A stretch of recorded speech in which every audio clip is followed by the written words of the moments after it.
Yes, steel sport watches that cost as much as gold ones are very much a thing. It's just that nobody saw one coming from this brand. The most iconic examples, the Audemars Piguet Royal Oak and the Patek Philippe Nautilus, were both designed in the 1970s by Gerald Genta. Since then, brands have tried to replicate that mojo with their own entrances into this niche but important category with varying degrees of success. Vacheron Constantin's Overseas, Piaget's Polo S, Gerard Perregaux's Laureato, and Chopard's recent Alpine Eagle come immediately to mind. The new Odysseus from German watchmaker A. Lange Söhne might not perfectly fit the broad term sport watch. After all, it wasn't designed for a specific activity. The brand itself carefully says that it's a casual watch rather than a sport watch.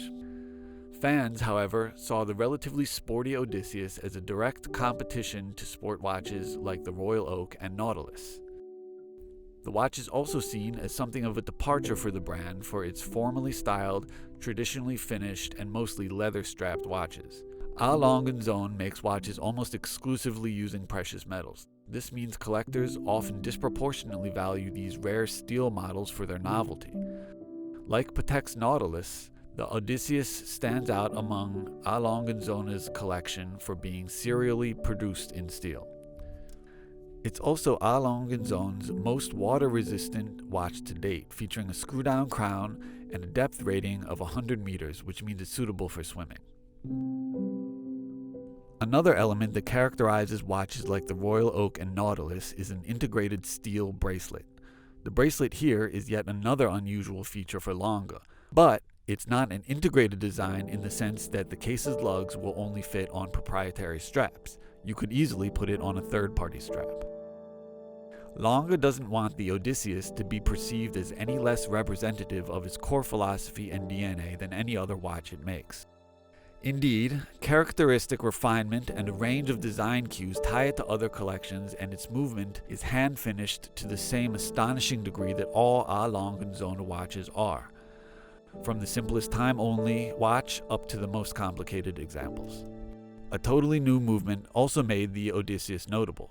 It features automatic winding like a sporty everyday or casual watch should, and large symmetrical date and day of the week displays.